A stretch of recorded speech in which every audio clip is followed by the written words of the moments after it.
Novamente, bom dia, então. Sejam bem-vindos de volta ao 7º seminário do Programa de Pós-Graduação em Desenvolvimento Territorial e Sistemas Agroindustriais. Agora, então, onde é com a mesa redonda, onde o tema é Repensando a Produção Agropecuária em Busca da Economia Circular. Os palestrantes dessa mesa serão o professor Biagio Fernandes Gianetti, que é mestre e doutor em Ciências pela USP, professor titular da Unip. O professor Biagio é líder do grupo de pesquisa cadastrado no Diretório de Grupos de Pesquisas no Brasil do CNPq e desde 2016 é professor visitante da BNU em Pequim, na China. Também mantém vínculo de professor visitante na Unisson, Sonora, México, e da Unif, Florença, Itália. A seguir, teremos o Enir Sebastião Mendes, diretor do Departamento de Transformação e Tecnologia Mineral no Ministério de Minas e Energia, graduado em Geologia pela Universidade Federal do Paraná e especialista em sustentabilidade e políticas públicas pelo Centro Universitário Internacional, UNITER. Especialista em gestão pública pela Escola Nacional de Administração Pública e especialista em desenvolvimento sustentável e direito ambiental pela Universidade de Brasília. Para moderar essa mesa redonda, chamaremos o professor Augusto Albergameiro, engenheiro agrônomo pela Faculdade de Agronomia Eliseu Maciel da Universidade Federal de Pelotas, bacharel em Ciências Contábeis e Administração pela Universidade Metropolitana de Santos, mestre e doutor em Economia Aplicada pela Escola Superior Luiz de Queiroz da Universidade de São Paulo, pós-doutor pela Université Paris-Saclay, na França. Atualmente, o professor Gameiro é associado da Faculdade de Medicina Veterinária e coordenador do LAI, Laboratório de Análises Socioeconômicos e Ciência Animal. Bom dia, professor Biagio. O senhor dará início à apresentação. O senhor vai ter 30 minutos para apresentar. Quando faltar 5 minutos para o término da sua apresentação, eu lhe aviso. Seja bem-vindo e uma boa palestra. Obrigado pela apresentação, obrigado pelo convite. Bom, penso que posso já começar com os slides. Obrigado. Muito bem. Bom, então eu sou o professor Biagio, agradeço o convite e quero começar falando que nós somos uma família, né? E nesse quadro da Tarsila do Amaral, a gente representa uma família e nessa família nós temos vários conceitos que são os parentes da economia circular, né? Então, temos a reciclagem, temos do berço ao berço, a ecologia industrial, a produção mais limpa. Então, todos esses programas, ações, filosofias, são a base desta família da economia circular.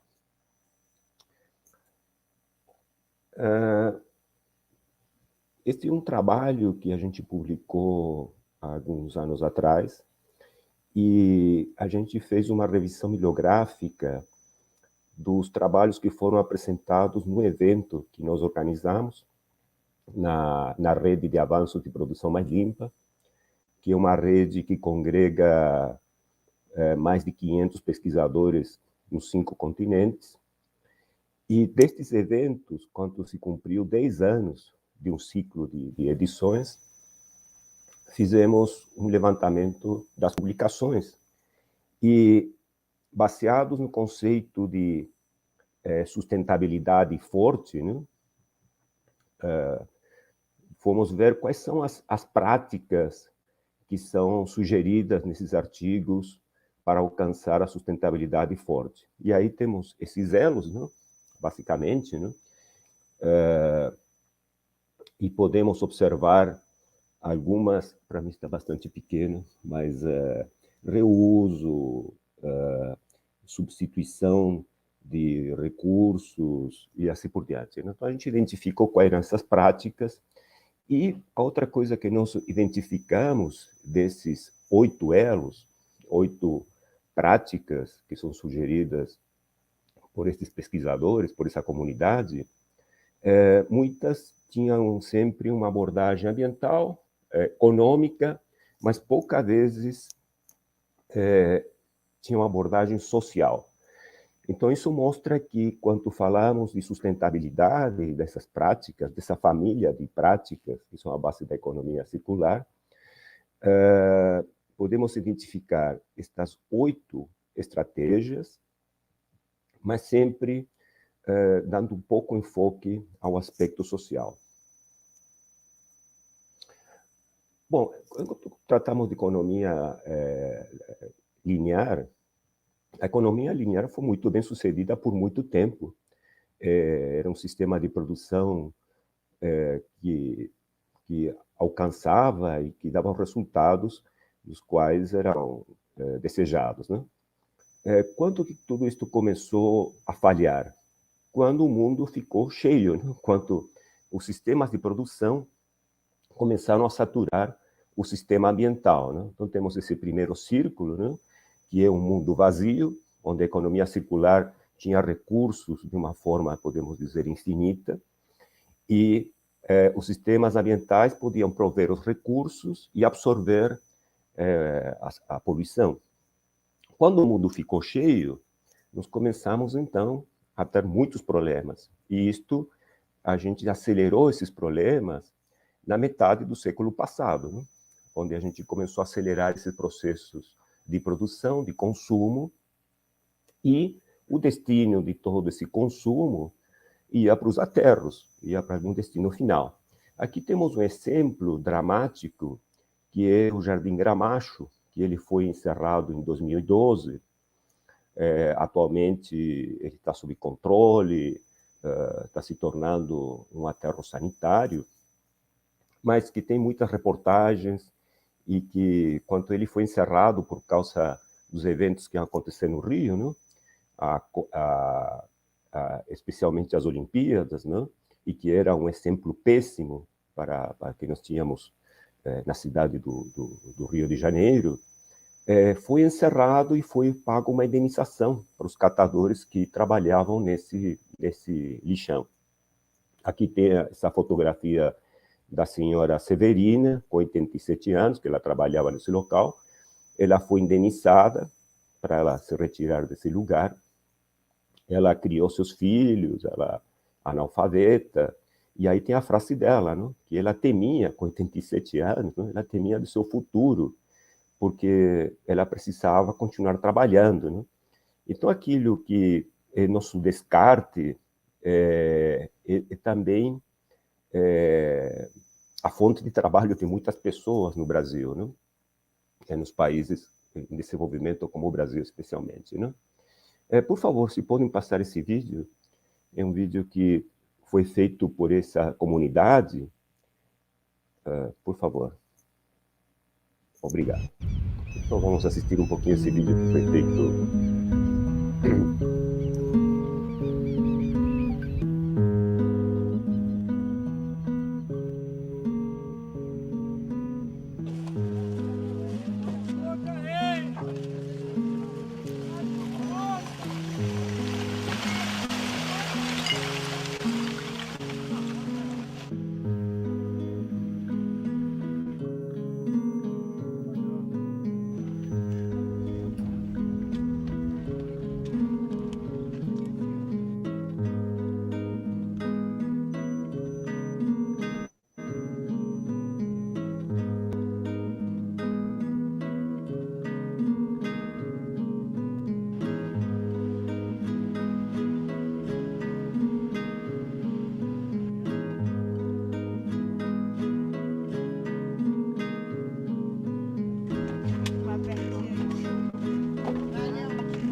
Bom, e aqui temos a frase, não, desse líder dessa comunidade, não, que ele diz que ele tem orgulho, não, do fato dele sobreviver com aquilo que são aquilo que é o descarte da sociedade, não? Então, quando a gente fala de economia linear e a gente faz esses desenhos, esses esquemas e falamos de desperdício, né? A gente perde um pouco esses desenhos que são tão frios, né? Que nos distanciam tanto dessa realidade, né? Perdemos a noção do que é esse desperdício, né? Do que ele, o alcance que ele tem, né? E aqui nós temos uma combinação, não? Temos uma combinação de um sistema que gera resíduos. O que nós estamos vendo aí são materiais que poderiam ser utilizados pela sociedade e pessoas, não? E na pobreza isso se torna o trabalho deles, não? Em condições muito insalubres, muito ruins, mas que essas pessoas é o meio de sobrevivência que tem, não? Então, quando falamos de economia circular, de fazer uma mudança para a economia circular em um país como o Brasil, temos que considerar todas essas coisas, não? Sair um pouco da imagem dos desenhos, da linearidade, da circularidade, e nos aproximar às pessoas, né? Bom, mas o Brasil também tem um lado rico, né? Tem um lado da riqueza, do progresso, e aqui trouxe alguns exemplos que encontrei na internet. Florianópolis, ela tem um programa de resíduo zero para 2030, e o objetivo é uma economia de 1.700.000 dólares por ano de economia, gerando sistemas de compostagem, da recuperação dos resíduos. Também temos outro exemplo na cidade de São Paulo, no qual São Paulo, junto com Nova York, com a cidade de Londres, está num projeto de economia circular pela Fundação Ellen MacArthur. E é um exemplo que nos orgulha, né? Nós temos uma megalópole, né? Que, junto com 2 cidades desenvolvidas, tem um projeto aprovado por esta fundação, ou seja, que está sendo um laboratório mundial, né, de economia circular. Como que isto surgiu? Isto surgiu durante um governo de uma prefeitura. É um programa que se chama Conectando os Pontos, Unindo os Pontos. Basicamente é agricultura urbana, que nós temos na cidade, que por muito tempo não era reconhecida legalmente. Em São Paulo, a legislação do saneamento não reconhecia a atividade rural, mas essas pessoas existiam, essas atividades existiam de agricultura familiar. Bom, houve esse reconhecimento e se gerou um mercado para essas pessoas, além do consumo desses produtos de agricultura familiar, urbanos, para a merenda escolar. Então, ganharam a cidade de São Paulo com esse projeto, ganhou 5 milhões de dólares nesse projeto, nesse concurso da Bloomberg. E do lado tem umas crianças que desenvolveram um aplicativo também, que é de avaliação da merenda escolar. Então, o Brasil tem o maior programa de alimentação orgânica, né? Que é fornecida por agricultura familiar, basicamente, né? Então, é um motivo importante para nos orgulharmos, né? E de caminho para uma economia circular.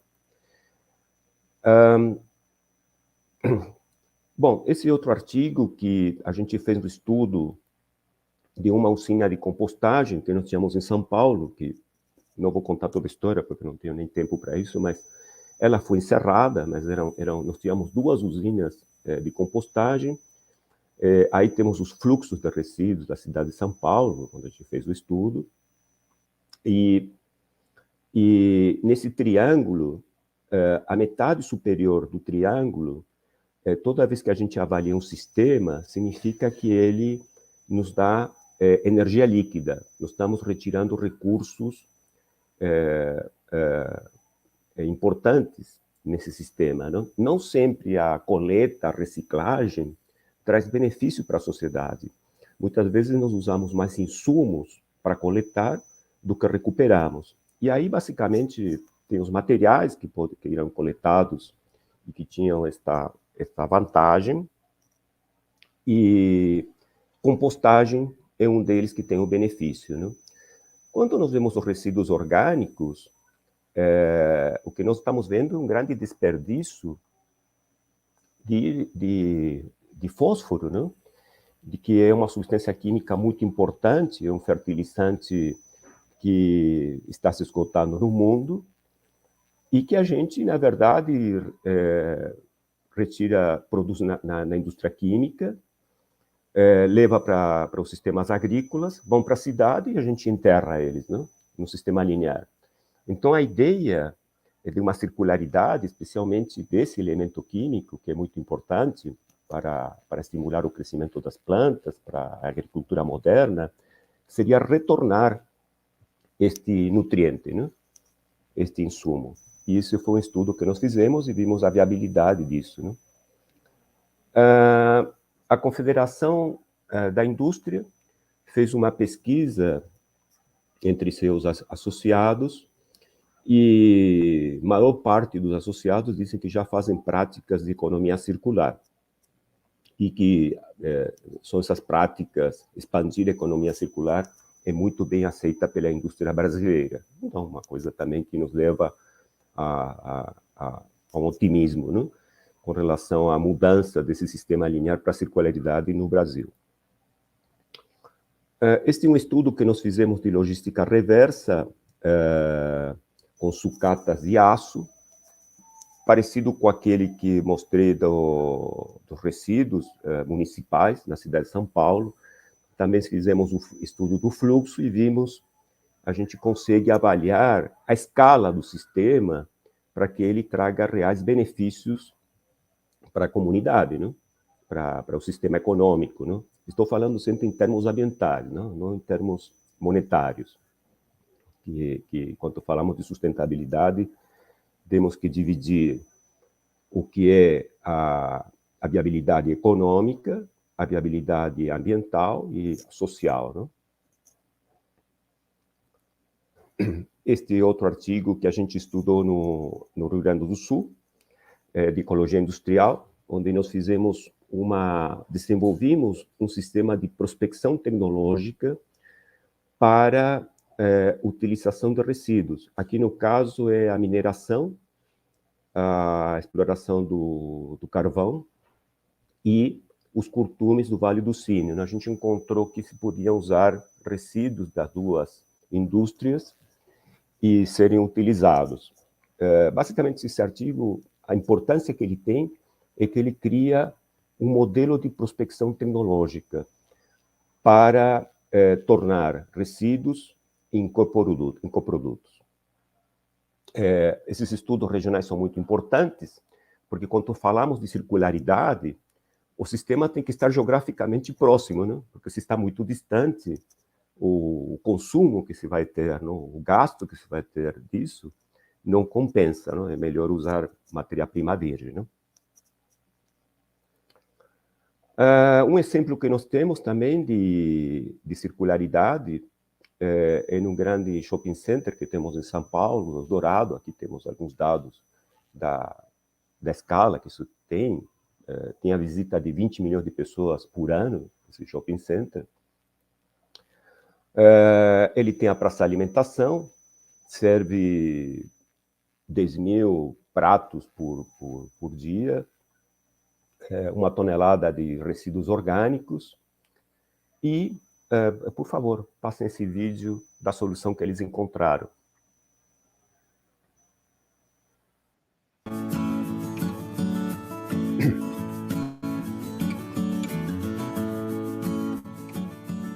começou um processo de coleta seletiva para poder aumentar o volume de reciclagem do shopping e implantamos inclusive um processo de separação para, nas praças de alimentação, os nossos funcionários separarem o lixo orgânico do que é reciclável para não haver nenhum tipo de contaminação e fazer com que a nossa reciclagem aumentasse muito. Como esse lixo continuava indo para aterro sanitário, nós tivemos aí um desafio de desenvolver alguma coisa com ele. E aí, composto orgânico foi a primeira alternativa que nós pensamos. Nós construímos uma usina de compostagem com equipamento grande, que ele tem capacidade de produzir até 2 toneladas por dia. E depois que nós conseguimos desenvolver a maneira de produzir o composto orgânico, o próprio composto ele passou a ser um problema, porque a gente não tinha como utilizar tanto composto em paisagismo no shopping. E aí nós tivemos então a ideia de construir uma horta aqui na cobertura do shopping. Hoje ela já ocupa uma área de quase 5.000 metros quadrados.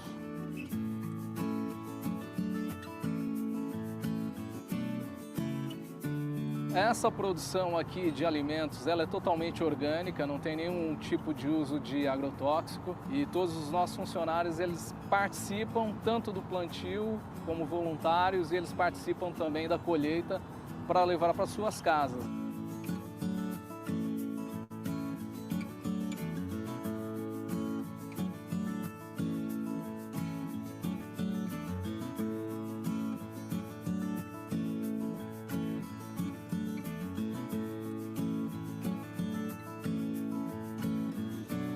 Toda a água que nós utilizamos no sistema de irrigação aqui, ela é coletada da condensação dos equipamentos de ar-condicionado. É feito um pré-tratamento nela, com adição de cloro, e depois a gente faz toda a irrigação aqui na cobertura. Então não tem custo, não tem dispêndio com gasto de água aqui também. E toda essa cobertura com plantas aqui, ela forma um colchão que é um isolante térmico. Isso ajuda a reduzir a temperatura interna no shopping, reduz em torno de 6 graus nesse entreforro e isso, consequentemente, há uma redução do consumo de energia.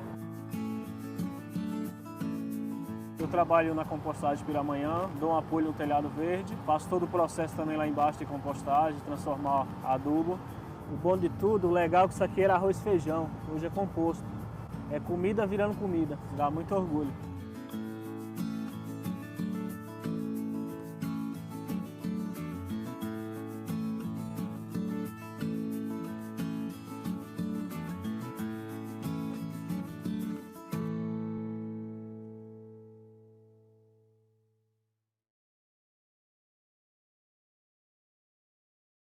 Então, era mais um exemplo, não, de economia circular que conecta os alimentos, não, resíduos dos alimentos, com a sua circularidade. Não?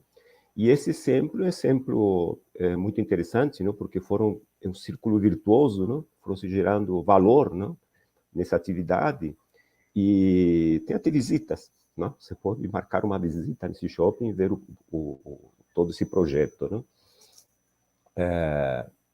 Então, como se agrega valor, não? Quando se começa a usar essas ideias de circularidade. Não? Bom, esse é um artigo mais recente que a gente publicou, que era rememorando as ideias do professor Enzo Tiesi. E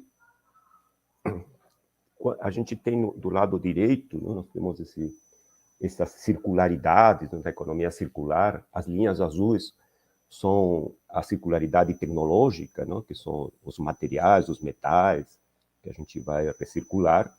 E cada círculo desses é uma estratégia de retorno. E do lado verde são a regeneração, é a parte dos materiais biorregeneráveis, como a gente viu nesse do shopping, né? Que a meu ponto de vista, é o mais importante. Né? E o que o Enzo Tiesi ele nos alerta é com relação aos tempos, porque na economia circular tem toda essa proposta, não, da circularidade, mas pouco se fala, como acabei mencionando, o aspecto social. Muito se fala do aspecto econômico, do aspecto tecnológico, e pouco se fala sobre os tempos de regeneração, não? E Enzo Tiesi já nos alertava a isto, não? Que a gente deve levar em consideração que os tempos biológicos são diferentes dos tempos tecnológicos, dos tempos da história. Então, esse é um desafio em termos acadêmicos, de estudo, né? De desenvolver uma economia circular, mas que ela esteja sincronizada com os tempos biológicos. Bom, vamos falar um pouquinho sobre nós, né? Sobre brasileiros.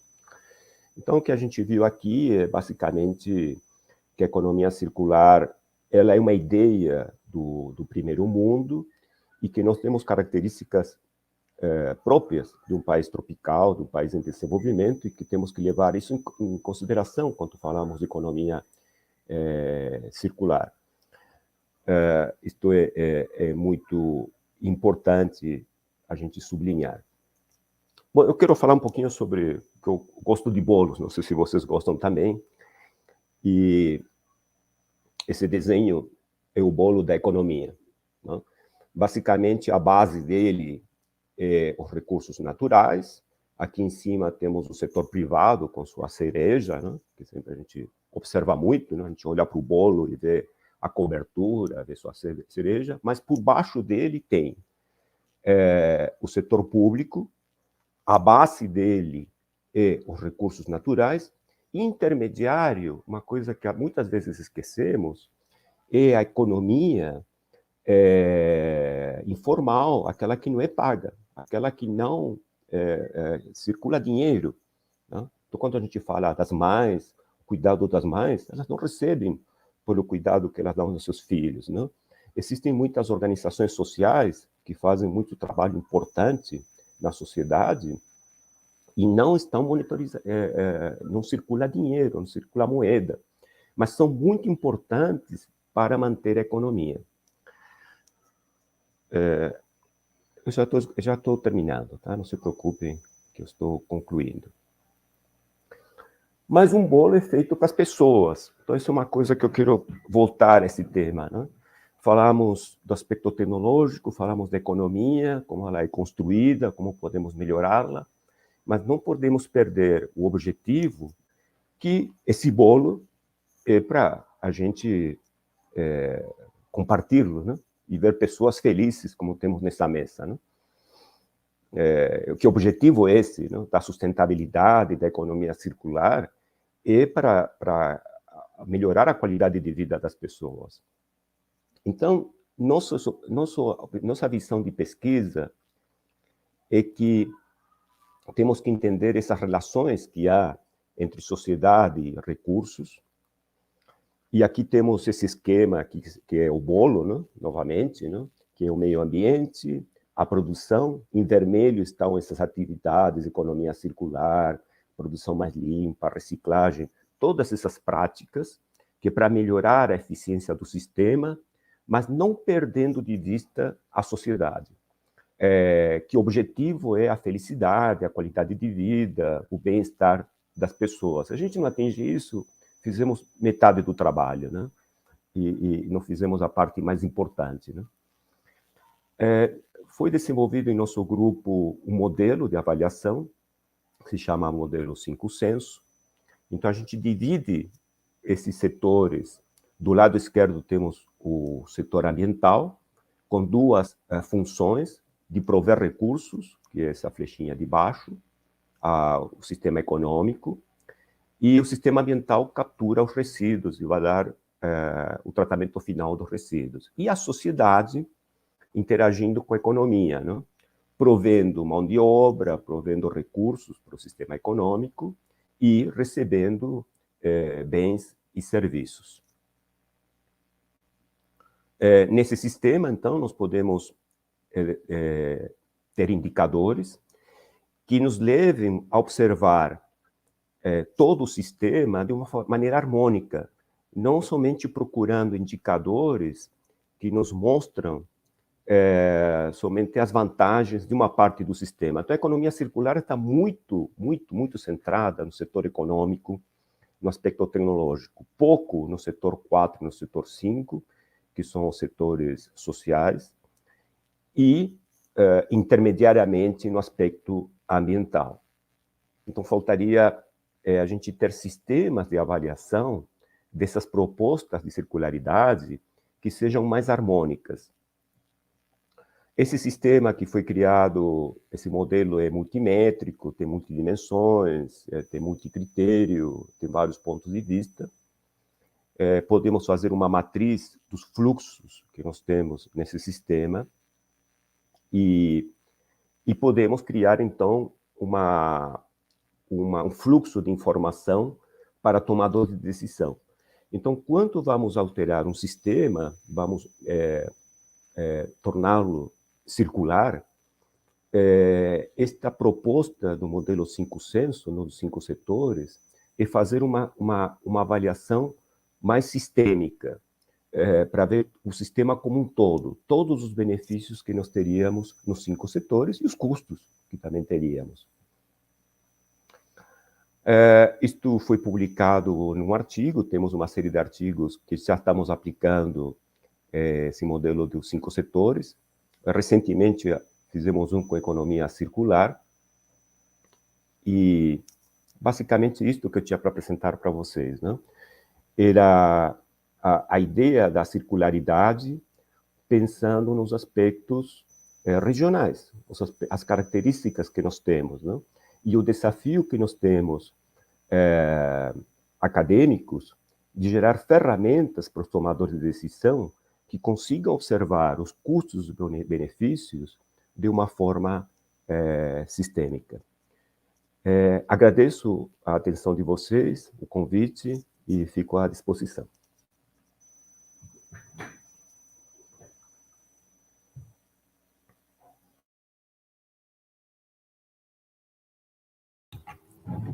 Muito obrigada, professor Biagi, pela excelente apresentação.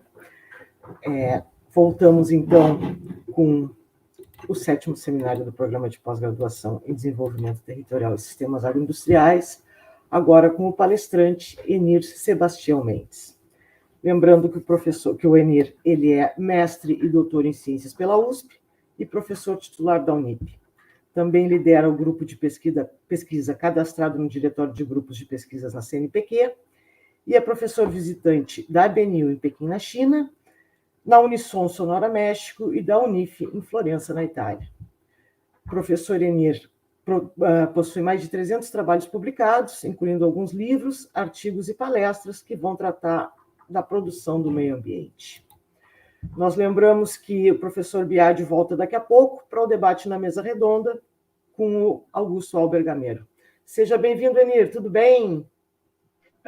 Bom dia, muito obrigado. Eu agradeço aí o convite, a oportunidade de estar participando. Eu gostaria de fazer apenas uma pequena correção, Cristine. Eu sou diretor de Transformação e Tecnologia Mineral do Ministério de Minas e Energia. Isso. Então, eu estou trazendo aqui o lado do setor mineral e fazer uma apresentação. Minha apresentação é interação entre a mineração e agronegócio para uma economia circular. Eu vou tentar destacar a importância de ter essa interação numa economia circular quando a gente considera que a fase inicial dessa economia, da circularidade, ela está no fornecimento de insumos minerais para a fertilidade dos solos. Eu peço desculpa, eu entrei um pouco atrasado, a nossa rede caiu, eu estou entrando aqui pelo celular, então eu vou contextualizar, tentar contextualizar essa questão da interação entre mineração e agronegócio, e eu preparei uma apresentação, mas eu não estou conseguindo aqui disponibilizar a apresentação, que ela facilita bastante. Então, eu vou trazer uma abordagem assim, mais não com apresentação. vou iniciar assim com uma contextualização sobre essa temática, destacando a relevância dos insumos minerais para a produção de fertilizantes e para a fertilização dos solos. Quando abordamos a questão atual, conforme bem destacada aí pelo professor, da circularidade e sustentabilidade, trazendo essa questão de circularidade e sustentabilidade para os setores agrícola e mineral, nós podemos considerar a produção de insumos minerais como o elo inicial da cadeia de valor da agroindústria. Dessa forma, a interação entre os dois setores primordiais para o desenvolvimento socioeconômico do país, ele é de suma importância para a produção equilibrada sobre os preceitos da economia circular, que é o tema de debate de hoje. Na sequência, eu vou apresentar de forma bem sucinta as principais diretrizes e políticas públicas do Ministério de Minas e Energia e do Governo Federal para o setor de agrominerais e fertilizantes. Na sequência, uma abordagem mais detalhada sobre os agrominerais silicáticos e remineralizadores de solos e a sua contribuição para a sustentabilidade dos setores agrícola e mineral. No setor agrícola, essa sustentabilidade ela se dá pelo fornecimento de insumos minerais naturais, fonte de macro e micronutrientes essenciais para a nutrição das plantas e produção de alimentos saudáveis. No setor mineral, pela possibilidade que ela traz de aproveitamento integral de novas fontes de recursos minerais e o aproveitamento de subprodutos e resíduos da mineração. Eu vou tentar destacar um pouco o que são essas fontes de recursos minerais e qual é a contribuição que ela traz para a sustentabilidade e para uma economia circular. A produtividade do agronegócio, ele cresceu atrelada ao consumo de fertilizantes. Então, nós vemos, ele teve um crescimento exponencial,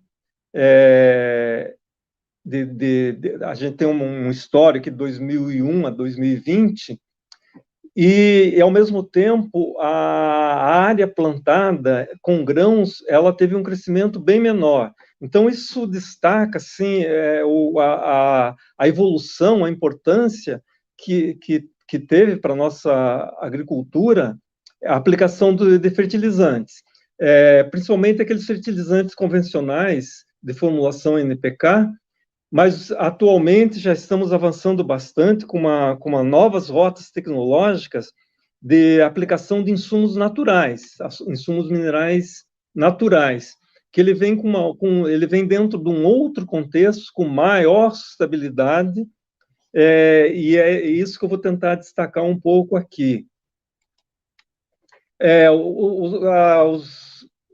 Quando a gente fala de agrominerais, a gente está incluindo aí o enxofre, minerais de potássio, rocha fosfática, calcário, gipsita para a produção de gesso, turfa e remineralizadores. Eu vou entrar um pouco mais em detalhes sobre os remineralizadores, que os remineralizadores, eles é uma aplicação natural de rochas moídas. Eu tento explicar um pouco melhor mais à frente. E então, esses agrominerais, eles constituem a matéria-prima de origem mineral aplicada na agricultura. Nós consideramos os macronutrientes primários, nitrogênio, fósforo e potássio, que misturados eles compõem as fórmulas NPK, que são fertilizantes de alta solubilidade. Então, se ele não tiver uma aplicação adequada, ele gera perdas, e essas perdas elas vão acabar lixiviando para a subsuperfície, contaminando o lençol freático, e também elas são carreadas com as chuvas, que nós temos grandes chuvas, são carreadas para as drenagens naturais. O nitrogênio, ele é produzido, o combustível intensamente empregado no processo produtivo do nitrogênio é o gás natural. Eu vou me ater mais às questões do setor mineral, que o fósforo vem das rochas fosfáticas, em P2O5, e o potássio, na formulação NPK, a origem dele é de rochas sedimentares, que a gente chama de fontes de sais de potássio, e os principais minerais são a silvinita e carnalita. Ele é produzido na forma de KCl, cloreto de potássio. O cloreto de potássio, ele não ocorre naturalmente na formação dos solos e das rochas. Na formação dos solos e das rochas, o potássio ele ocorre como óxido de potássio, K2O. Então, além dos fertilizantes NPK, fertilizantes que nós chamamos de fertilizantes convencionais, nós temos os fertilizantes naturais, que eles são de aplicação direta no solo e solubilidade gradual. E eles têm fontes além dos macronutrientes, ele tem fontes de micronutrientes.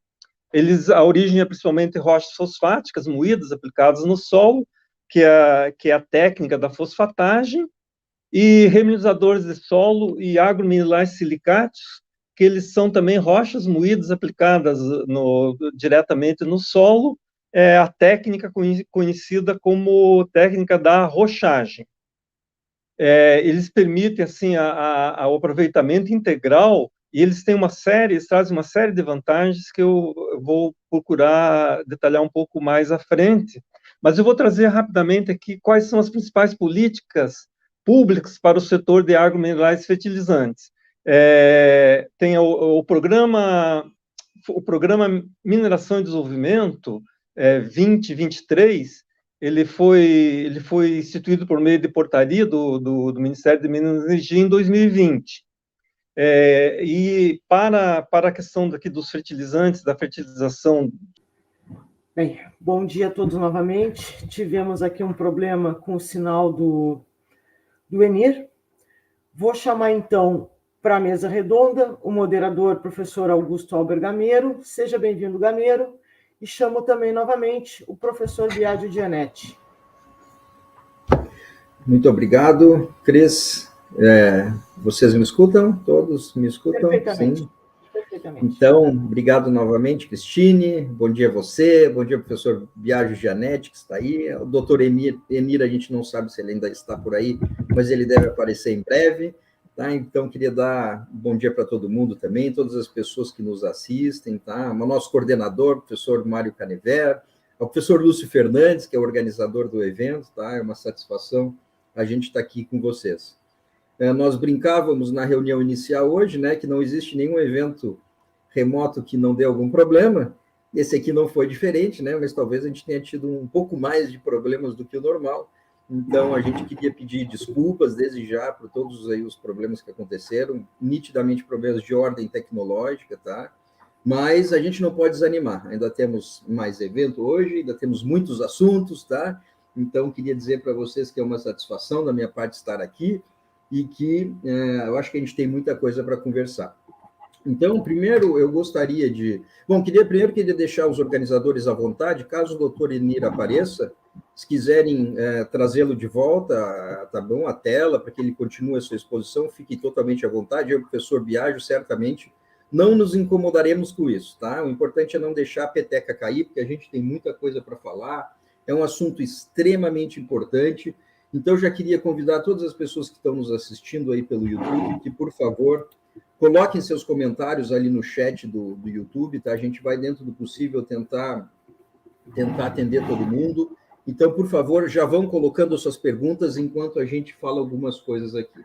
Bom, primeiro eu queria falar sobre como que eu enxergo o título que foi dado ao evento, tá? Extremamente pertinente na minha forma de ver, sistemas agroalimentares, instabilidades e sustentabilidade. Então, nitidamente, né, o que a gente vivenciou, eu digo o mundo, né, vivenciou nos últimos 3 anos, se a gente puder falar assim, a pandemia, né, materializado aí na pandemia, um sinal de que as coisas não estavam bem. Então, isso é muito nítido para mim. Vocês podem estar falando, não, mas a gente está falando de pandemia, que foi uma questão mais de origem de saúde pública, mas está tudo interrelacionado, tá? É uma doença que provavelmente é uma zoonose, que provavelmente veio de um animal, provavelmente um animal selvagem, que foi consumido numa região distante na China. Como todo mundo viaja para tudo que é lugar a toda hora, rapidamente esse vírus se disseminou. E não é o primeiro, a gente teve a gripe do frango, a gente tem aí a peste suína, uma série de outras zoonoses aí, né? De outros problemas, que na minha forma de ver, isso é uma visão minha, obviamente passível de ser contestada, na minha forma de ver, um sinal de que alguma coisa não está bem, tá? Um sinal de insustentabilidade. Tá? Então, o título proposto, instabilidade, né, e sustentabilidade, na minha forma de ver, são completamente correlacionados. Tá? Então, uma insustentabilidade nos levou a uma instabilidade e a gente está aqui discutindo exatamente isso. Tá? Claro que falar de sustentabilidade são muitos os assuntos. Tá? Eu falei um pouquinho de saúde animal, saúde humana. O nosso foco aqui é um pouco mais a economia circular, então eu venho para a economia circular e trago este assunto dentro aqui no nosso contexto. Pessoal, alguns me conhecem, né? Eu sou um pouco, algumas falas minhas são um pouco pragmáticas demais, até sou um pouco, talvez, como exageradas, mas eu queria dizer para vocês que eu não vejo nenhum outro caminho de possibilidade para a produção nos sistemas agroalimentares que fora de um sistema mais circular. Eu não vejo outra possibilidade, tá? Algumas pessoas, né, nós que trabalhamos um pouco mais com o meio ambiente, muitas vezes nós somos acusados de sermos ideológicos, né? Então, falar de problema ambiental é um problema ideológico. Pessoal, não é um problema ideológico. Como eu tenho dito ultimamente, é um problema matemático. A insustentabilidade, na forma como o ser humano hoje produz, na sua maioria dos casos, os seus alimentos, enfim, o seu sustento, a insustentabilidade não é uma... Falar de insustentabilidade ou de sustentabilidade não é uma questão ideológica, é uma questão matemática. Por que uma questão matemática? Porque nós estamos falando muitas vezes de recursos, como o doutor Enir falava, que são recursos minerais, portanto, não renováveis. Tá? Exemplo clássico, o fósforo. O fósforo é um mineral não renovável. O que temos de fósforo no mundo é uma mesma quantidade, que não pode ser produzida. Então, nós só temos um caminho para o fósforo e vários outros minerais, como o potássio e vários outros, que é reutilizar esses minerais.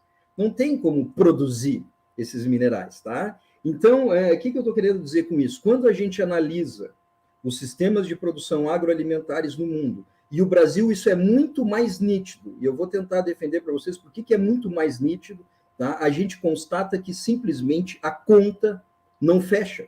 Por isso que eu falei, uma questão matemática, não é uma questão ideológica. Por que a conta não fecha? Não sei se todos aqui sabem, mas o Brasil importa 75% dos fertilizantes que nós precisamos. 75%, tá? Vou pegar aí principalmente o NPK, né? Nitrogênio, fósforo, potássio, que muitos sabem do que a gente está falando. Então, de cada 4 toneladas que nós precisamos de fertilizantes no Brasil, nós importamos 3 toneladas, nós só conseguimos produzir. Tá? Então, nós temos uma dependência enorme de fertilizantes.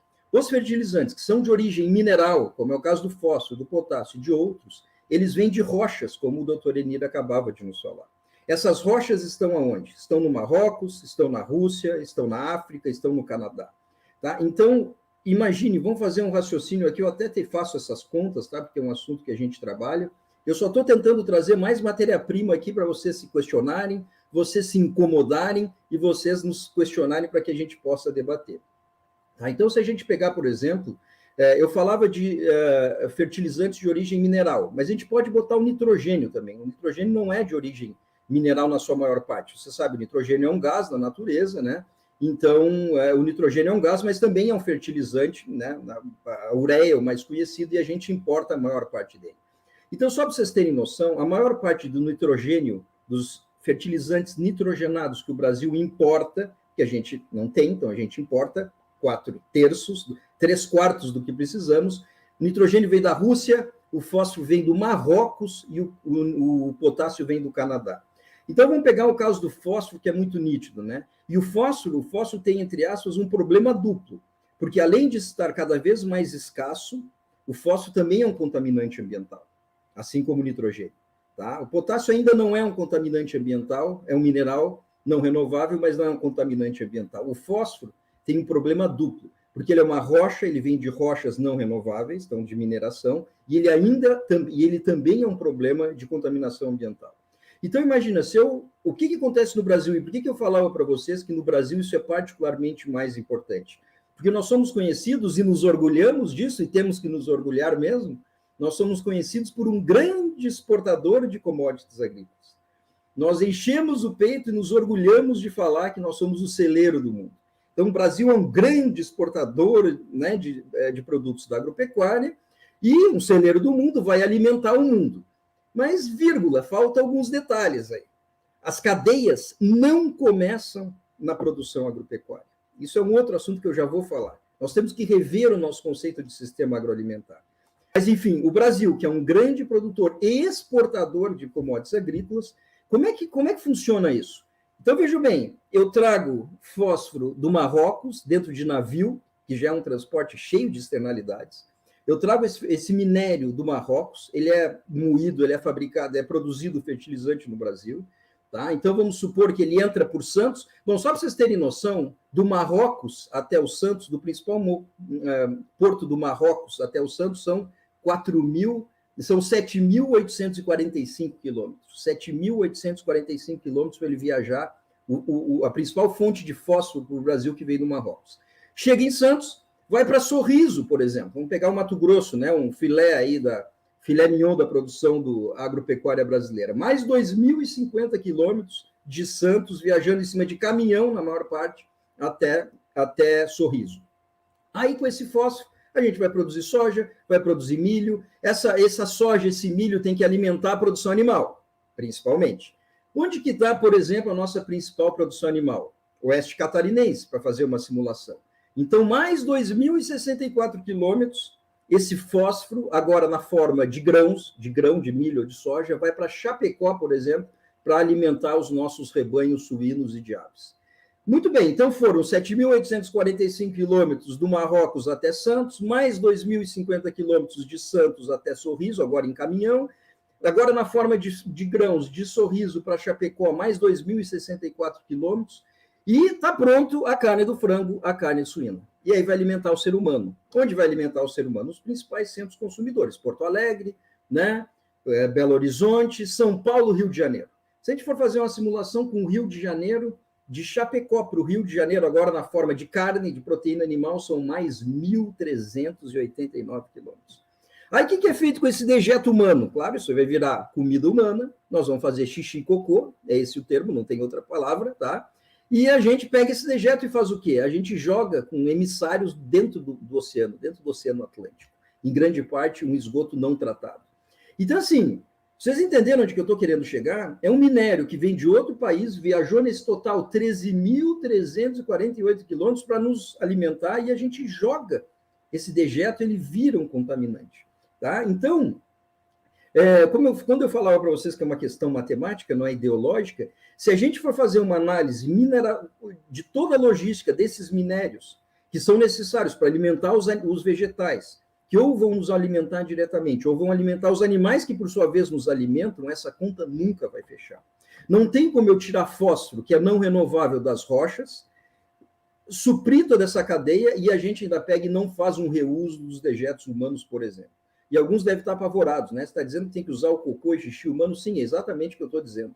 Nunca esses ciclos vão fechar, nunca nós vamos ter uma economia circular se a gente não começar a pensar no uso, inclusive, de dejetos humanos.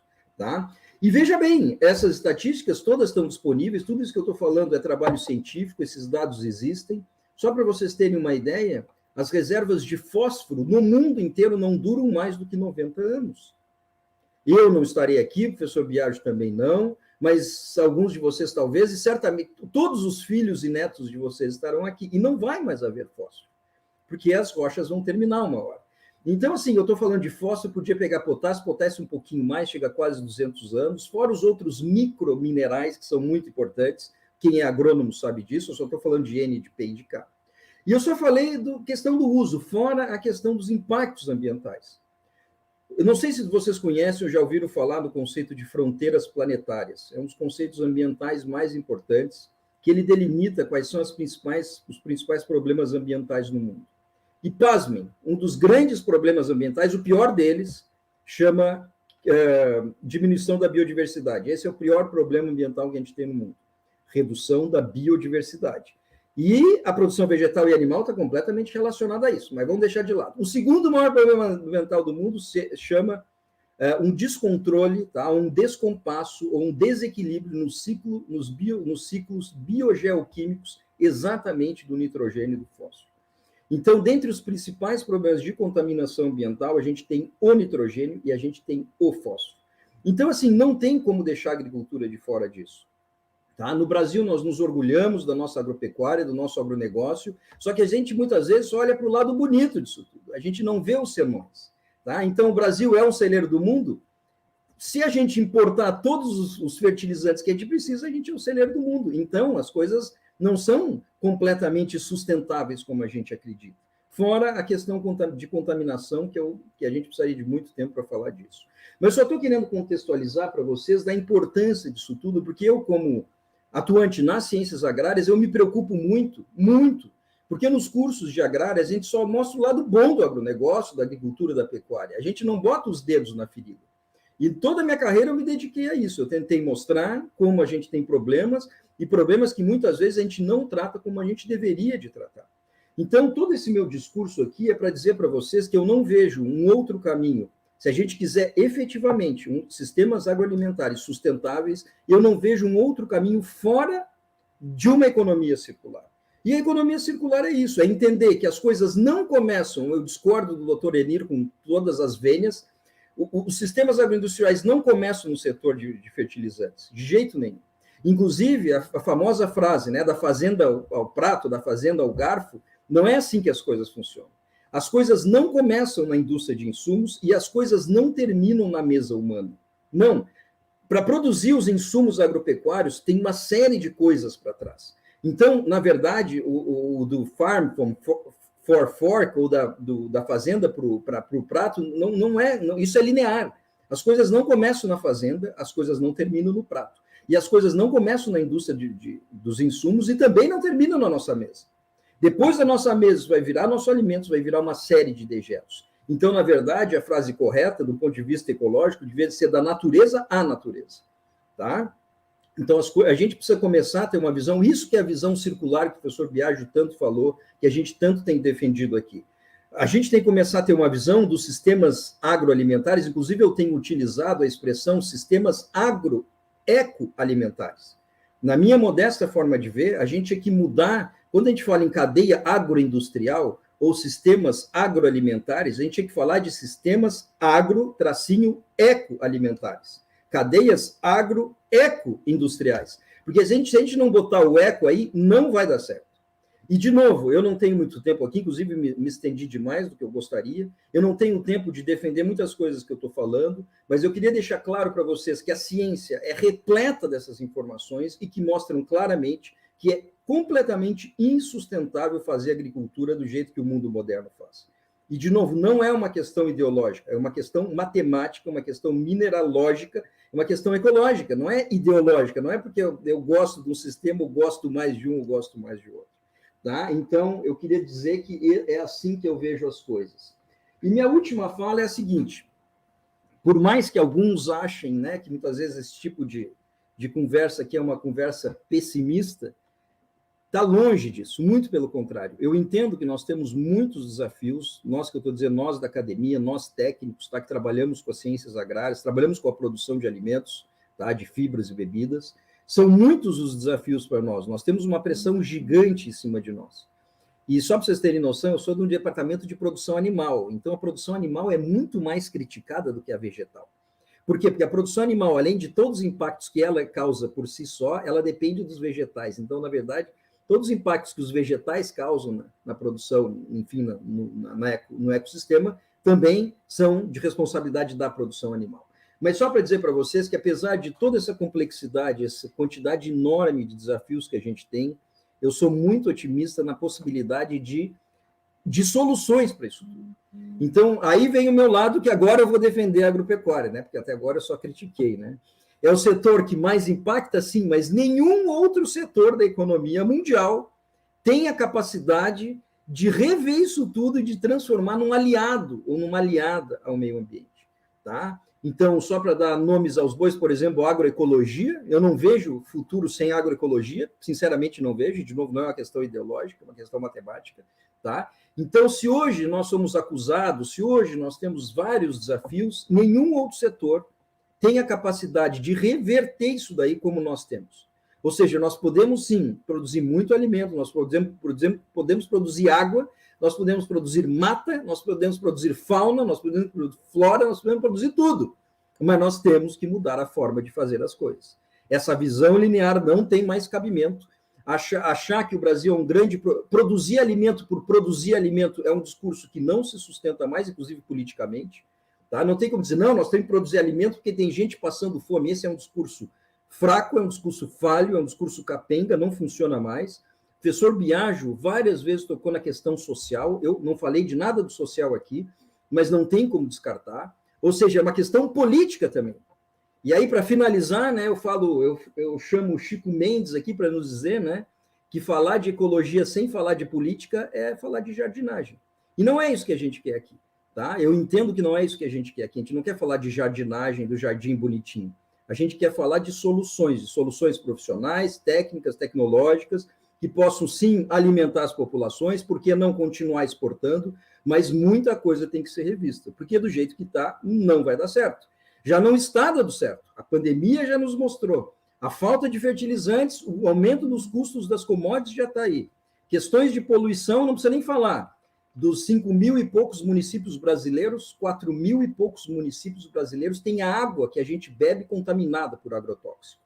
Tá? Então, não é só a questão de se eu estou comendo aqui um feijão ou um alface que tem agrotóxico, não é isso. A água das pessoas, a água que passa nos sistemas municipais de tratamento, de 4.500 e tantos municípios, ou seja, quase todos os municípios brasileiros, nós estamos tomando água contaminada com agrotóxico. Isso é dado, isso é ciência, tem coisa publicada sobre isso e o monitoramento continua. Então, não dá para manter mais uma agricultura completamente linear, completamente dependente de importação de minério que é não renovável e completamente excludente na minha forma de ver. Tá? Então, vocês me desculpem se eu aluguei um pouco, mas eu também aproveitei aí que o doutor Enir acabou caindo, então a gente teve um tempinho, e eu queria trazer para vocês, pelo menos, as minhas aflições enquanto cidadão e enquanto pesquisador. Então, professor Biagio, gostei muito da sua exposição, a gente conhece o seu trabalho, né? Eu não vejo outro caminho fora desse caminho, fora dessa visão holística das coisas, é por aí que a gente vai encontrar soluções, tá? Essa visão segmentada do mundo não vai nos levar a lugar nenhum. Tudo bem? Então, não sei se o professor Biagio gostaria de fazer uma fala em cima do que eu falei, e aí imediatamente a gente já vai passar para as perguntas.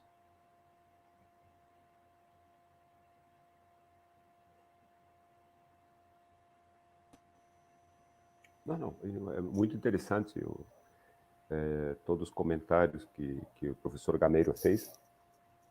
E eu estava anotando aqui, estive anotando, e o ponto...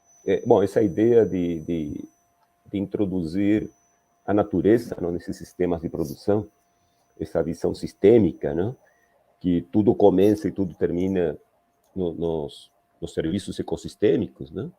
Que são eles que vão prover os recursos e são eles que vão fazer o serviço de degradação ambiental, né?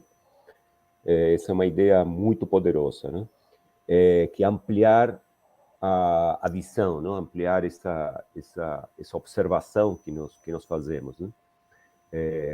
Que a gente chama de uma visão sistêmica, né? A outra coisa que eu gostei muito, Gameiro, foi quando você disse da capacidade de reverter que tem esses sistemas agropecuários, né?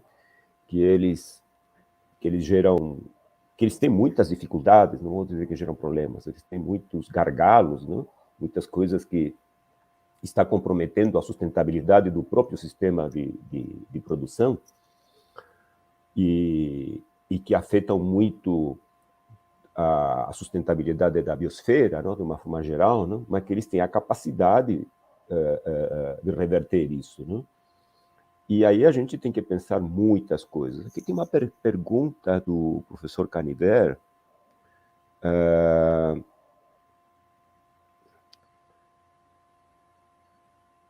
Se se teríamos com a economia... Bom, a economia circular é uma ideia muito poderosa, né? E que é muito atual, né? O professor Gameiro falou que aqui em 90 anos não teremos mais fósforo, né?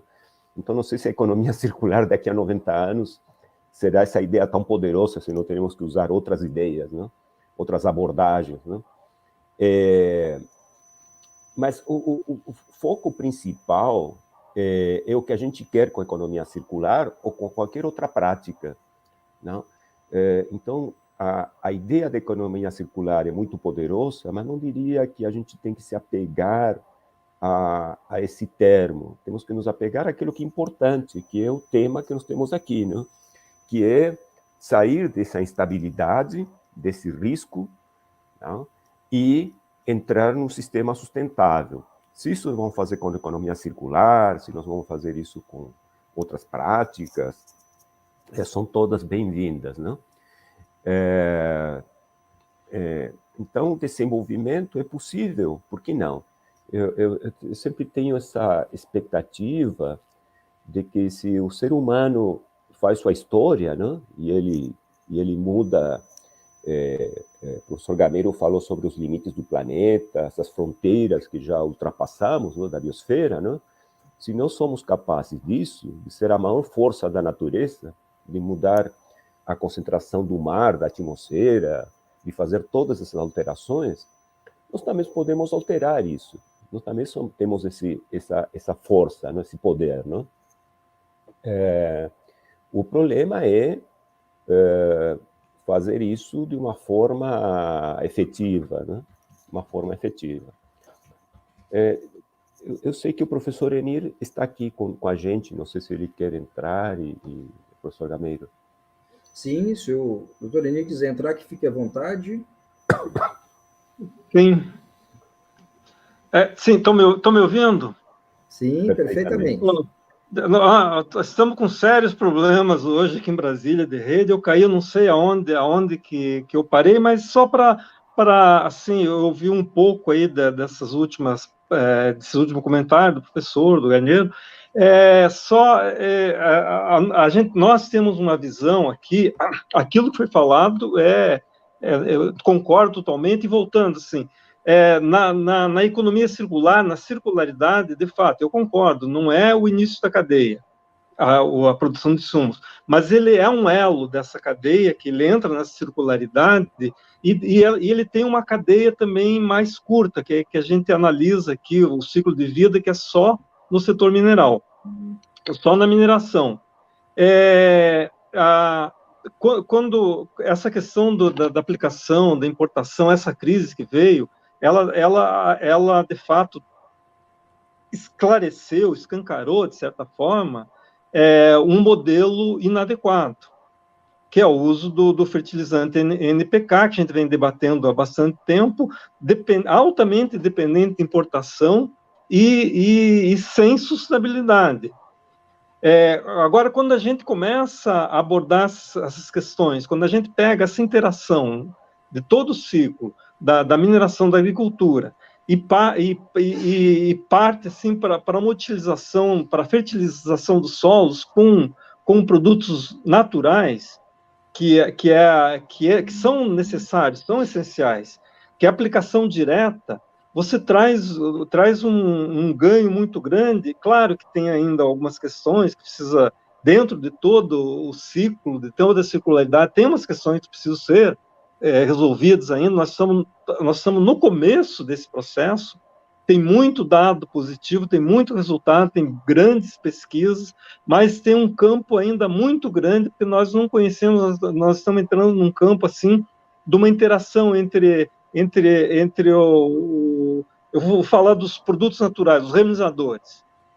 Entre os reminizadores, o solo, as características daquele solo, que ele já tem uma mineralogia, e a interação dos micro-organismos das plantas e do próprio solo orgânico.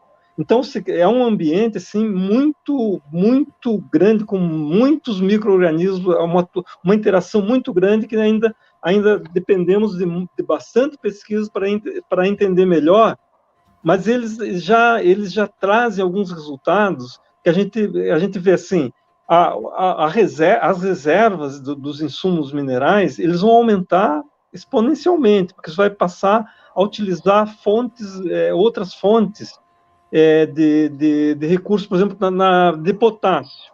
O potássio, nós temos rochas com teores mais baixos de potássio, entre 8% e 14% de K2O, um grande número de rochas diferentes, com reservas potenciais enormes. Agora, eles precisam ainda ser entendidos como que isso vai ser aplicado no solo, qual que é o retorno, como que a gente faz quer dizer, as recomendações de uso, a eficiência agronômica, porque nós estamos formando novos solos, mas são solos naturais. Nós vamos ter essa questão do fósforo. Hoje nós temos no Brasil, tem regiões do país que ele tem fósforo no solo, que eles foram aplicados, reagiram e eles estão inertes.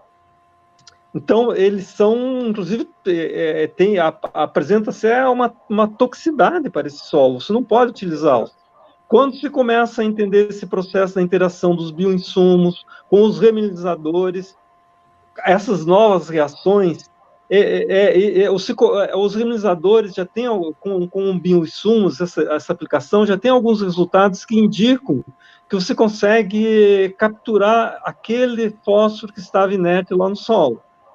Então, ele tem um campo muito grande aí para a gente poder avançar, e é isso que a gente eu destaco essa grande importância de a gente estar trabalhando junto nessa área multidisciplinar, trazendo aí a agricultura e o setor mineral, principalmente, a mineração, a agricultura, e os outros elementos aí complementares. Então, essa é uma visão, assim, eu entendo, assim, a gente trabalha bastante com os organizadores aqui, a gente vê aí como uma solução de futuro para você ter uma produção mais equilibrada e buscar uma sustentabilidade maior e uma circularidade.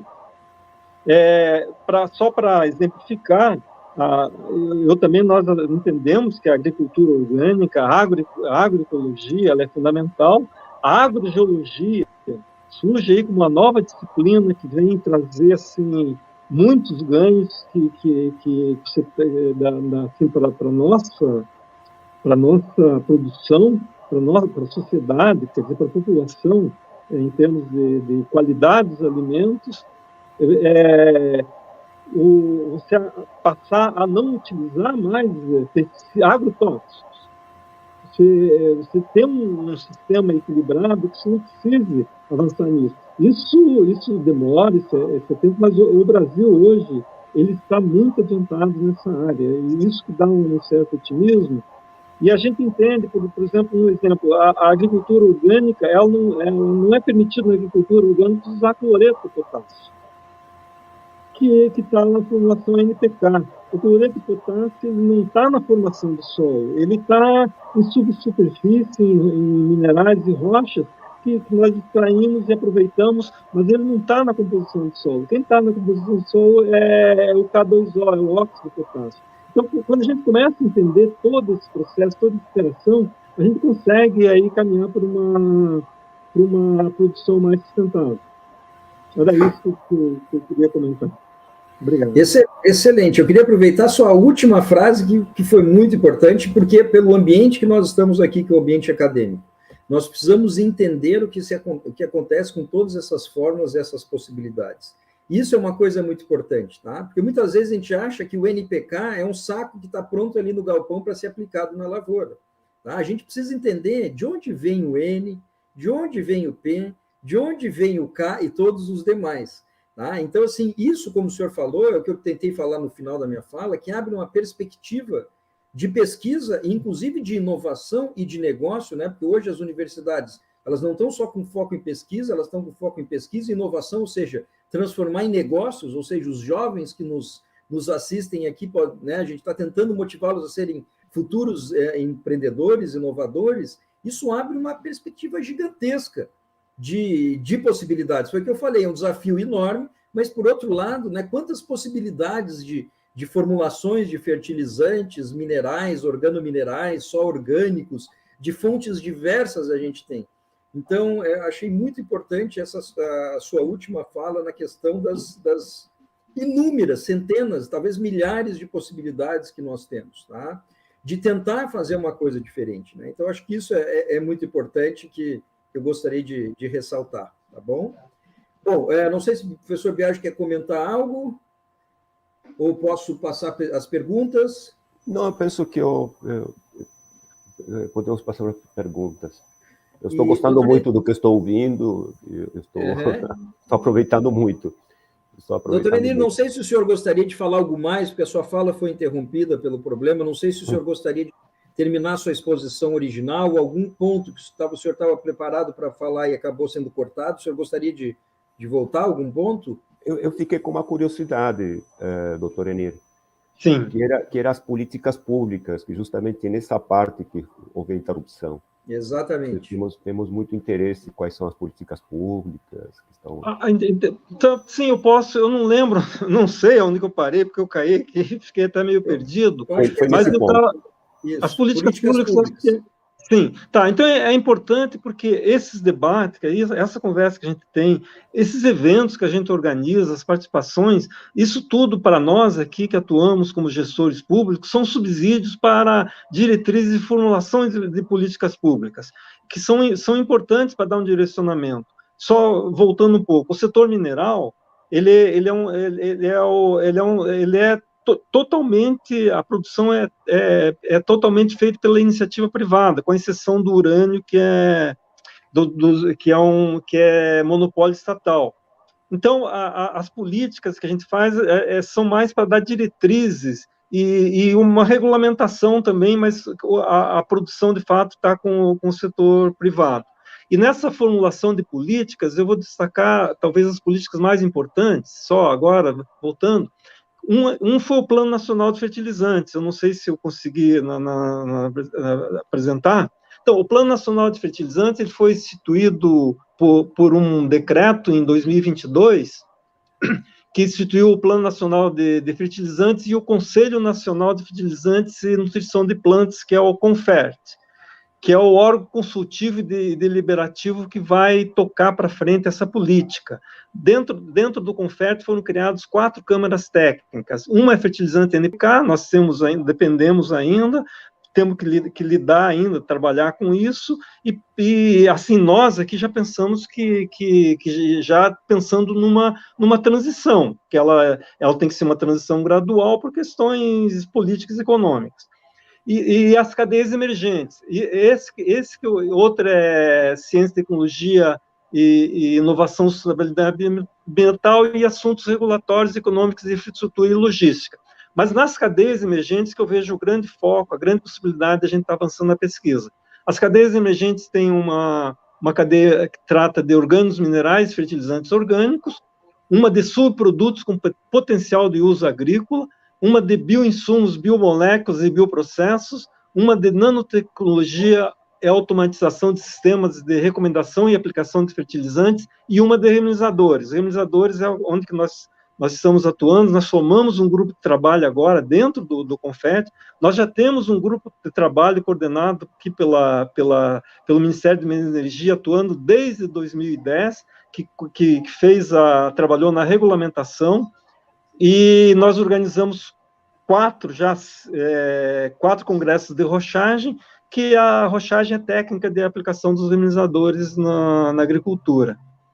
Então, essa eu creio que seja a principal política, e que eu gostaria de falar aqui. As outras políticas, nós estamos também desenvolvendo aqui o Plano Nacional de Mineração 2050, que também vai trazer essa questão dos fertilizantes.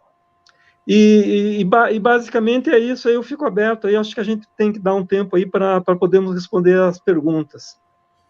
Tá ótimo, doutor Eni, obrigado, e qualquer coisa a gente volta então, tá, nas políticas públicas aí, tá bem? Ok. Uma questão de ordem aqui, eu vou então tentar mesclar, porque a gente está recebendo perguntas de fontes diferentes, tá? Então eu vou trazer aqui à mesa uma pergunta do professor Mário Canever, que ele diz o seguinte: nós, aqui do sul, do Rio Grande do Sul, estamos no bioma Pampa. Quais alternativas temos para o desenvolvimento mais equilibrado na perspectiva da economia circular? Bom, e aí? Essa pergunta é difícil, hein? O professor Biagi, como ele é uruguaio, ele precisa conhecer o bioma, então acho que ele pode começar a responder a pergunta para nós. Essa foi fácil. Famosa bola nas costas essa, hein? É uma pergunta muito difícil, mas o que eu diria é que, bom, eu não tenho nenhuma solução. O que eu tenho é como procurar as soluções. Então, naquele trabalho que eu apresentei, que é de prospecção tecnológica, como que você vê os recursos locais e ver onde você tem as oportunidades de circularidade, não? E como a gente faria isso? A gente faria primeiro conhecendo a localidade, não? Sabendo quais são os problemas e fazendo especialmente os fluxos de recursos e de energia que são utilizados por esses sistemas, que ter uma ideia justamente integrada desses sistemas. Toda vez que a gente aborda um problema, só uma parte dele, a gente sempre está correndo o risco de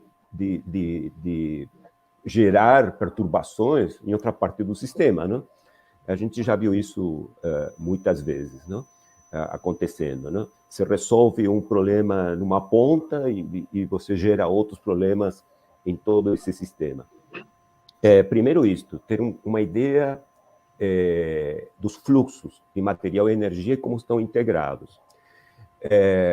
E ter uma ideia, então, como que esse sistema funciona. A segunda coisa são, quais as oportunidades que existem nesse sistema? Quais são as tecnologias que nós temos que podem ser aplicadas, que elas são execuíveis economicamente, certo? Tecnologicamente, e que elas trazem benefícios sociais. E estas avaliações, na engenharia, a gente aprende esses métodos de estudo de execuibilidade. Então, fazer uma boa prospecção do que há na literatura, do que há de patentes, ver estas oportunidades e aí estar aliado às políticas públicas, não? Aí você vai nortear as ações públicas, porque o gestor das políticas públicas, ele não tem todas essas informações, nem pode ter. E o setor privado, ele é muito dedicado à sua atividade, ele também não tem uma visão sistêmica.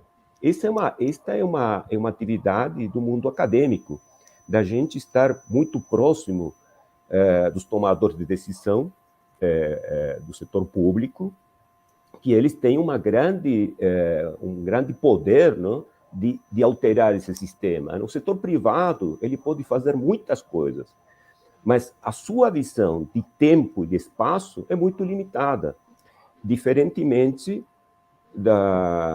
de quem desenha as políticas públicas, não? Quem desenha política, por exemplo, estamos falando aqui de políticas, o doutor Enir está falando para a gente, e nos dá um ano de uma política pública. Certamente, essa política pública foi discutida e foi elaborada, capaz que durante uma década, não? E reunindo especialistas, reunindo todos os setores produtivos, até que se chega num pacto social, não? Se essa tecnologia ela pode ser usada dessa maneira, não? Essas soluções.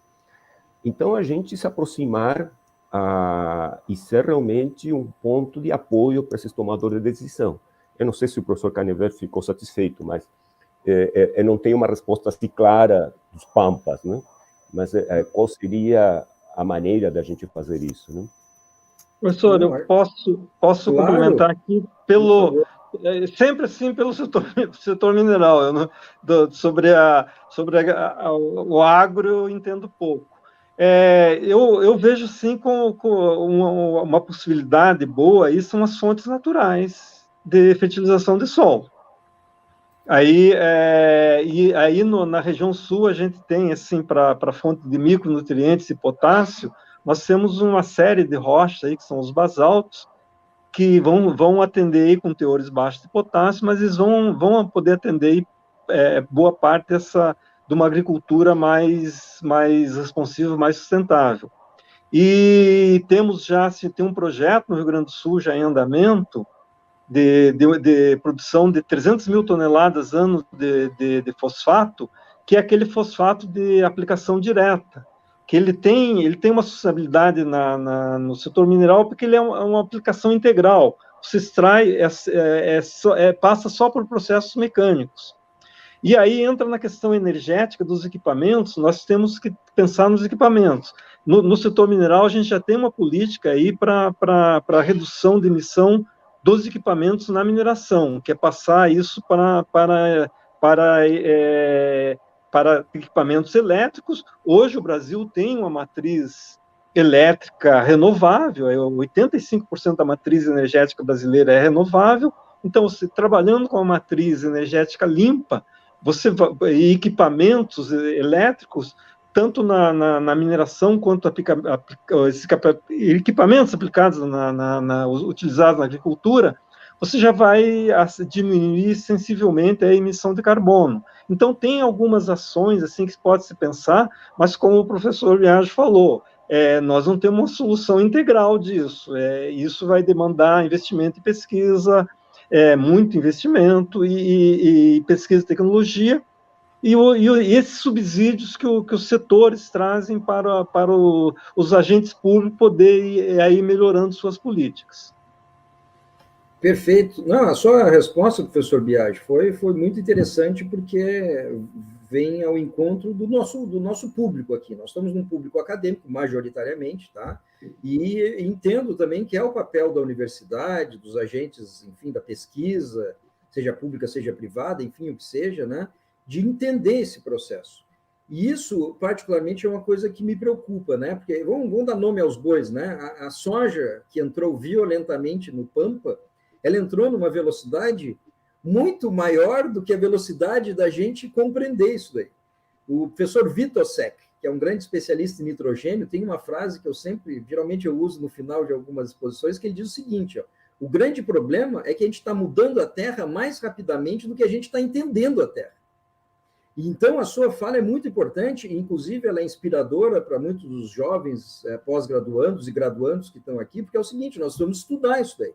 Então, a resposta ao professor Canevera, ela vai vir em grande parte de estudos.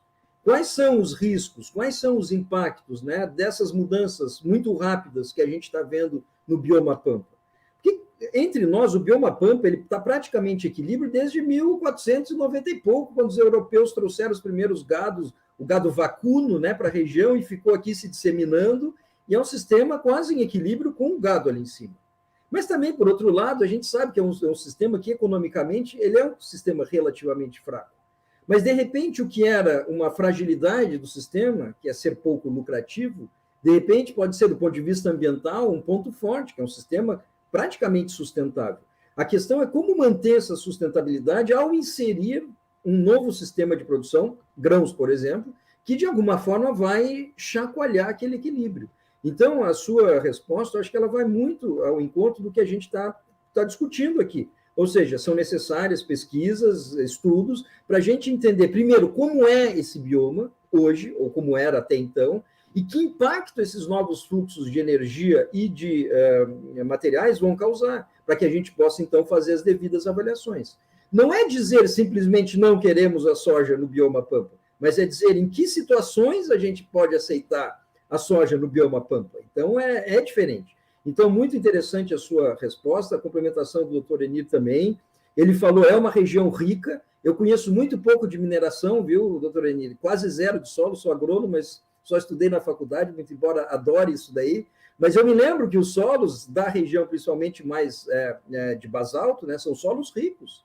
Mas também não adianta virar soja e extrair toda a riqueza natural e exterminar com ela sem repô-la de alguma forma. Tá? Então, veja bem, tem vários fatores que a gente deve considerar. Tá? E aí, professor Biagio, a gente está contente, né, com o professor Canevera e todos os outros colegas do programa. Nós temos um projeto de pesquisa que está em avaliação, que é exatamente para tentar entender como que é esse nosso sistema, vamos chamar assim, de pecuária extensiva tradicional, e os possíveis impactos que essas mudanças estão acontecendo. Porque, veja bem, não é só a soja em si. É uma questão econômica, custo de oportunidade da terra. Os alimentos, do jeito que estão, com os preços que estão, e pelo jeito, né, doutor Emílio, vão continuar elevados, qualquer pedacinho de terra é um pedacinho de terra para produzir. Então, o pessoal vai vir para produzir, pelo custo de oportunidade da terra, que está muito elevado. Aquele famoso pecuarista, né, da minha época, que era um boi por hectare, esse sistema não vai aguentar mais do ponto de vista econômico. Então, nós precisamos estar preparados, né, para dar respostas a essas possíveis interferências que essas mudanças todas vão ocasionar. Tá? Então, acho que estamos alinhados em relação a isso. Espero que o professor Caniver tenha ficado minimamente satisfeito com a resposta que nós tentamos elaborar aqui. E eu imediatamente vou para outra pergunta, tá? Agora é do professor Lúcio Fernandes, e é direcionada ao professor Biagio. Ele fala o seguinte: professor Biagio, um problema teórico da economia circular que o senhor chegou a abordar é que ela não considera o throughput, certo? Ou seja, a questão da escala da economia como um todo. Tá? Poderia elaborar um pouco mais sobre isso, a partir da economia circular, o problema da escala total da atividade humana? Professor Lúcio. Professor Lúcio, obrigado pela pergunta. Sim, isso é fundamental. A gente tem os instrumentos, que é o microscópio, né? Que é olhar as coisas pequenas, né? e aumentá-las, e temos o telescópio, né? Aproximar as coisas que estão distantes e trazê-las para perto. Né? Existe um instrumento que não existe, mas que existe, que é possível criá-lo mentalmente, que seria o macroscópio. O macroscópio seria observar os sistemas como um todo. E na hora que a gente vai ver esse sistema, ver quais são as partes principais. Por um sistema, entendemos alguma coisa que tem partes, que tem funções e que está integrado. Então, nós vamos ver essas partes, essa integração, especialmente os fluxos de energia. A economia circular não alcança isso, porque a economia circular faz muita coisa, né? A economia circular está mudando as políticas na União Europeia. Muitas políticas estão sendo tomadas baseadas na ideia da economia circular, não? E isso a gente está vendo em várias partes do mundo, e no Brasil não está sendo diferente. Mas a ideia desta integração, a economia circular não tem, porque a economia circular é uma proposta, é uma filosofia. Mas como fazer isso, e se a gente está indo no caminho certo, a gente precisa desses instrumentos. Sem ter instrumentos que tenham 3 características. Primeira característica, base científica. Sem isso, a gente não começa a construir nada, né? Se a gente vai nos interesses, vai no aspecto subjetivo do que cada um considera, cada parte considera, não vamos ter uma solução objetiva, né? Forte base científica. Segundo, métodos que sejam práticos, que sejam fáceis de utilizar, que sejam transparentes, que sejam fáceis de a gente fazer que tipo de avaliação fizemos, e que tenham uma boa comunicação. Estes instrumentos, nós temos que utilizá-los, que tenham essas características. E estamos em construção. Esses instrumentos, na verdade, a gente tem várias propostas, mas não temos esse instrumento, esse macroscópio, de forma a utilizá-lo, tá? Para tomar essas decisões. Então, sim, a economia circular é uma boa proposta, é uma filosofia, ela diz que vai ter muitas vantagens econômicas, que a gente vai superar muitos problemas, mas tem muita coisa que não aborda.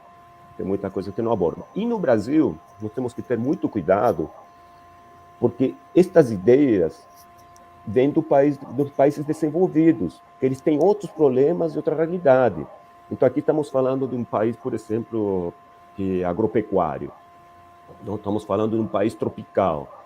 Estamos falando de um país que tem desafios sociais imensos. Então, nós temos que levar tudo isso em consideração.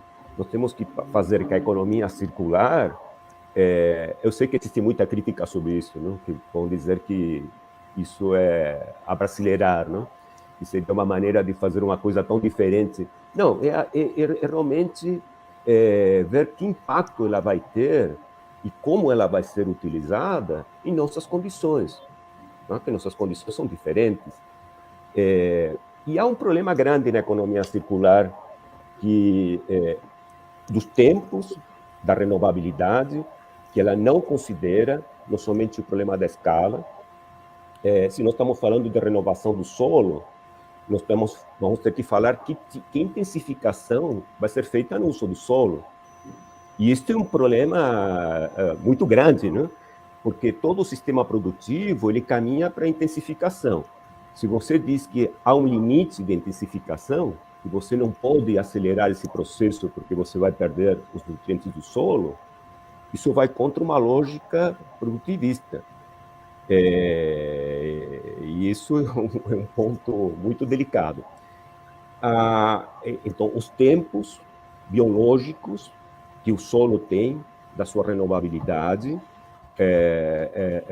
justamente conservá-los. Esse é um ponto que a economia circular não trata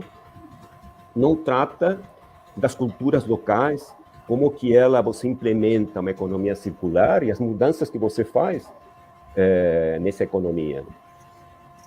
Então, a economia circular tem muita coisa para a gente também melhorá-la, não? Que ela não considera. Perfeito, excelente questão. Essa é sempre um calcanhar de Aquiles, a questão da escala, né? A capacidade de escalar, ou seja, na pequena escala as coisas funcionam muito bem, na agroecologia, agricultura orgânica, mas como que a gente vai fazer isso numa escala regional, numa escala nacional, numa escala comercial? É um desafio que está posto aí, né? Esse é um ponto importante, viu, Gameiro? Porque a gente fala de circularidade e fala de um sistema que manda seus produtos para outra parte do mundo. Você nos deu toda essa trajetória do fósforo, né, que sai do Marrocos, que chega aqui, que ele se desloca internamente, depois vai ser consumido numa cidade. Né? Sim, mas boa parte do que a gente produz, a gente manda a distâncias enormes também, e a gente dispersa. Então, fazer circularidade com um sistema desse tipo é bastante complicado. Né? Como que seriam essas trocas? Que mecanismos teríamos internacionais? Que, vamos supor que a gente exporta fósforo na forma de alimento. A gente não vai pedir o esgoto desse país, sei lá, os resíduos, para trazê-los. Né? Mas como seriam essas trocas? Nós teríamos que ter uma balança comercial de alimentos, que a gente pudesse ter fósforo de outro país que vem na forma. Teríamos que fazer, então, o metabolismo, o balanço de materiais das trocas de fósforo que temos no mundo. Isso já existem, esses trabalhos. Exato. Então, se a gente tem um equilíbrio nessa balança comercial, no caso, estou falando do fósforo. E se a gente está em prejuízo, se a gente está exportando mais fósforo, retirando mais fósforo do que a gente está capturando, como seria compensado isso? Quais seriam os mecanismos de compensação? Então, isto também, numa escala internacional de comércio global, também deveria ser abordado, essas trocas internacionais. Que tipo de fluxos elas têm? Bem, perfeito. Só para uma questão de ordem também aqui, nós vamos encerrar ao meio-dia em ponto, nós vamos fazer essa tentativa, tá? Então, eu tenho duas perguntas aqui, que eu já vou fazer as duas ao mesmo tempo, porque daí o professor Biagio pode focar numa e o doutor Enir pode focar na outra, tá? Então, a pergunta é do nosso acadêmico, nosso pós-graduando, Carmo Gabriel da Silva. Ele pergunta: quais as mudanças necessárias no que se refere à estrutura das cidades para se implementar sistemas de economia circular? Tá? Aí, se o professor Biagio quiser ir pensando nessa. E um outro colega nosso, acadêmico, Fabiano Pinho, essa eu vou fazer para o doutor Enir, ele pergunta o que o Ministério de Minas e Energia está fazendo atualmente para impulsionar o desenvolvimento destas alternativas. Professor Biagio, se quiser começar. Ok. Bom, eu vou ser bastante sintético. Acho que se aplica a mesma lógica que o professor Gameiro fez com o sistema agropecuário, né? Que ele pode reverter tudo. As cidades também. As cidades, é onde se geram, onde está toda a responsabilidade dos danos ambientais, porque todo o consumo é para cidades, mas é onde se tomam as decisões.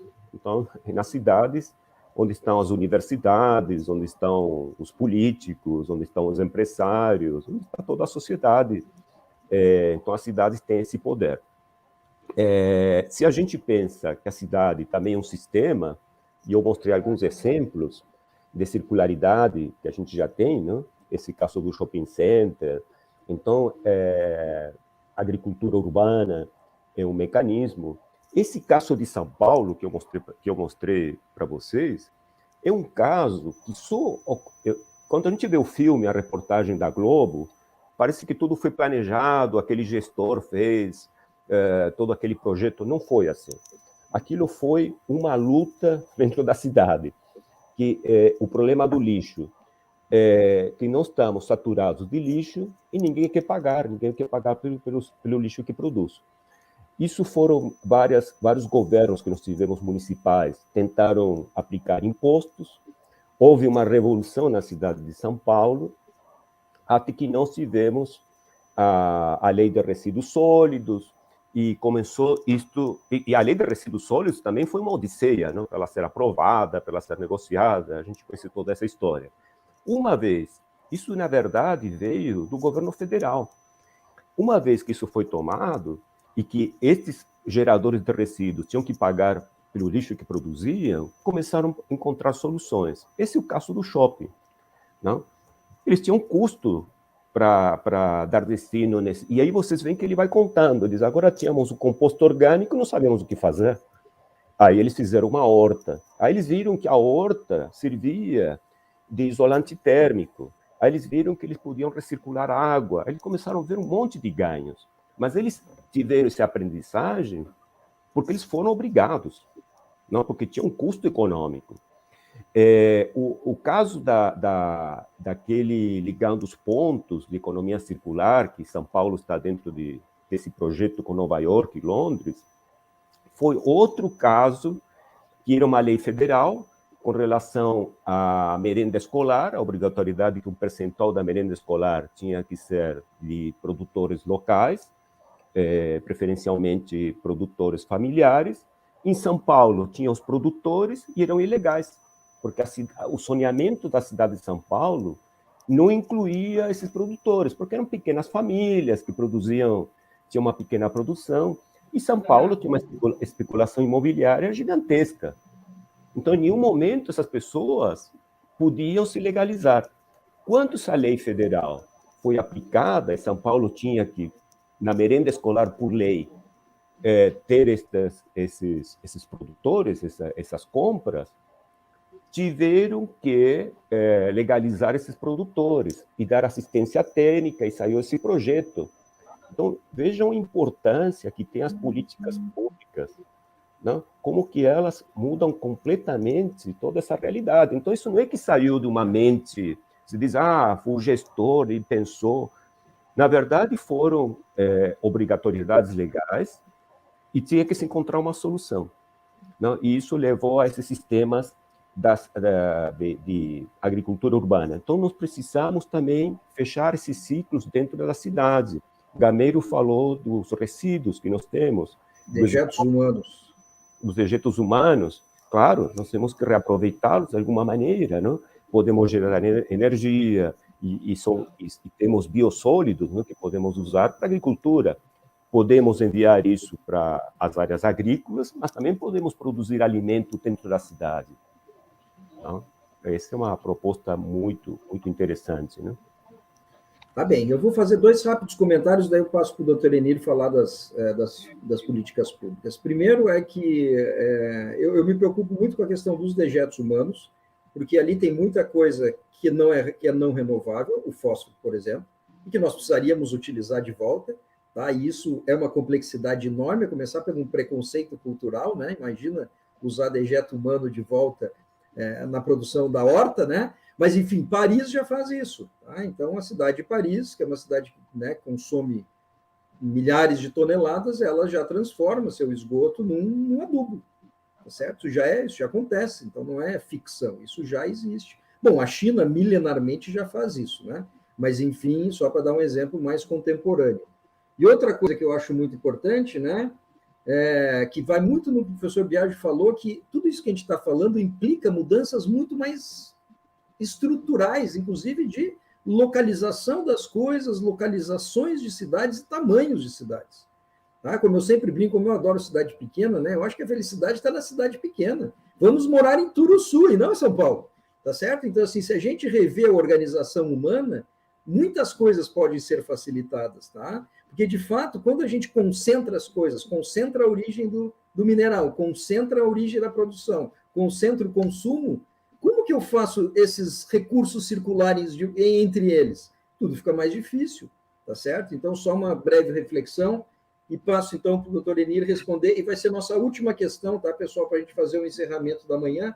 Então, só repetindo, doutor Enir, Fabiano Pinho perguntou o que o Ministério, o MME, né, vem fazendo atualmente para impulsionar o desenvolvimento destas alternativas.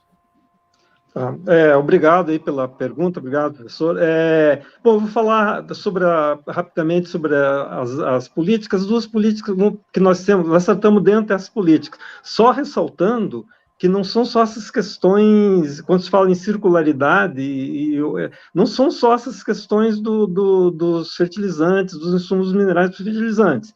Nós temos também a questão, nós estamos migrando hoje para uma transição energética, energia limpa. Isso vai demandar os minerais chamados críticos, que são, de fato, críticos. Muitos desses minerais, eles não são nada abundantes, alguns são, mas tem que se pensar nessas políticas. Hoje a gente tem uma política aí para os minerais de transição energética e também para que nós chamamos hoje de mineração urbana, que é um conceito de aproveitamento dos resíduos urbanos. E dentre esses estão os resíduos eletroeletrônicos, que você pega, são 20, 18, 15, 20 metais, minerais que se utiliza num celular ou num aparelho eletrônico ou num veículo elétrico, por exemplo. E a demanda desses metais e minerais está crescendo muito. Então, você tem que devolvê-los ao ciclo produtivo. Então, hoje nós temos uma política que é recuperação de resíduos eletroeletrônicos, que o Brasil não tem nenhuma regulamentação ainda. Então, é a política para entender, fazer um diagnóstico e entender. Voltando aos agrominerais e reminizadores, nós temos algumas políticas aí, nós temos uma parceria com o BNDES e a Embrapa e o Serviço Geológico, para elaborar um programa agrominerais regionais. Esses agrominerais são soluções regionais, locais e regionais. Eles não circulam pelo volume que se aplica na criação, num solo. Eles não viajam muito, eles têm um raio de economicidade. Então, nós estamos pensando assim, elaborando um projeto piloto, porque isso aí ele tem apresentado resultados, é uma solução muito promissora, mas nós precisamos pesquisar, nós não conhecemos, tem uma série de interfaces aí que precisam ser analisadas, precisam pesquisadas, precisam avançadas. Então, nós elaboramos um programa com o BNDES para um projeto piloto para coordenar o inventário e aproveitamento também dos subprodutos e resíduos da mineração. Você para concentrar um minério de lítio, por exemplo, o que gera de rejeito são muitas vezes 100 ou 800 vezes mais. O que nós vamos fazer com esses rejeitos? Então, hoje a gente está pensando no aproveitamento desses subprodutos e resíduos da mineração. Muitos podem ser usados como água mineral e reminizador. Então, essa é uma política que nós estamos desenvolvendo em parceria com a Embrapa e com o BNDES, para no final criar esse programa e identificar linhas de apoio do BNDES alinhados com o objetivo desse programa. Essa é uma política. Nós temos também com o Serviço Geológico do Brasil, que é exatamente o zoneamento agrogeológico, que é o mapeamento agrogeológico, que é uma política que é o Serviço Geológico do Brasil. Ele vai levantar onde que estão as principais fontes desses insumos agrominerais, para aplicação preferencialmente natural, a gente está vendo que esse processo de você transformar o mineral para produzir NPK, ele não é sustentável, ele precisa ser alterado. O Serviço Geológico do Brasil está fazendo, em parceria com a Embrapa, o Serviço Geológico levanta, assim, as principais fontes e a Embrapa as principais, os tipos de solos e culturas, para aí ter uma política de integração. E aí, uma outra política, assim, só para dar um exemplo de como que a gente, algumas das nossas políticas que nós construímos, é um evento, um seminário virtual que nós realizamos, que é a criação de solos saudáveis a partir de rejeitos estéreis da mineração. Para, num primeiro momento, recuperar as áreas, recuperação de áreas degradadas pela mineração, mas não só pela mineração. A erosão causada pelo agronegócio, ele também precisa ser recuperado. E aí, você utilizar, onde que tiver uma mineração próxima, você utilizar esses resíduos, primeiro para fazer uma conformação topográfica, restabelecer a topografia e aí criar um solo agrícola saudável. Aí, aí existem algumas tecnologias, que é o tecnossolos, que é a criação de solos, aplicação de biossólidos, a interação com bioinsumos e aplicação de reminizadores. Então, o objetivo desse evento, nós vamos fazer uma série de eventos para trazer subsídios para políticas públicas. O objetivo do evento é apresentar e debater tecnologias inovadoras visando a criação de solos saudáveis a partir de rejeitos estéreis da mineração, facilitando a reabilitação da biodiversidade, a utilização como substrato agrícola. O uso de determinados rejeitos estéreis da mina no desenvolvimento de solos saudáveis, ele também tem um impacto na estabilização do carbono em solos, possibilita mitigar a emissão de gases de efeito estufa na mineração. Nós estamos prevendo um segundo seminário virtual para setembro, e no final a gente vai trazer todos esses subsídios aí dados por esse seminário para criar uma política pública aí para aproveitamento de resíduos da mineração na criação de solos saudáveis. Resumindo, a minha ideia é isso. Excelente. Inclusive, eu queria propor aqui, doutor Enir, porque eu tenho interesse em tudo isso que o senhor falou, mas nem sempre, né, a gente tem muita coisa e acaba não conseguindo focar. Então, eu queria sugerir aí aos nossos acadêmicos, talvez a Cris, o Carmo, que criasse um canal com o doutor Enir, né, que ele possa nos passar, a assessoria de comunicação da secretaria dele, possa nos passar esses eventos para que a gente possa dar ampla divulgação e começar a ir mais para trás da cadeia, né? Não começar no adubo, começar mais para trás da cadeia. Então, isso seria muito útil para o nosso programa de pós-graduação. Então, fica aqui meu pedido aí para que a gente continue, que a gente possa ter acesso às comunicações do Ministério, da Secretaria especificamente, para que a gente possa acompanhar esses eventos, essas políticas públicas. Isso seria muito importante para nós, tá bom, doutor? Fica meu pedido ao senhor e à Cris, ao Carmo aí, que articulem esses contatos aí, tá? Para a gente não perder esse vínculo aí, tá bom? Agradecemos muito e vamos manter isso, porque não é só para divulgação, é mais para estar participando, trazendo sugestões, e a gente vai avançando. Agradeço muito, esse é um interesse grande nosso, vamos manter esse canal aí. Obrigado. Eu que agradeço, e eventualmente a gente possa desenvolver dissertações, teses de mestrado, doutorado, em parceria com o Ministério, né? Enfim, coisas do tipo.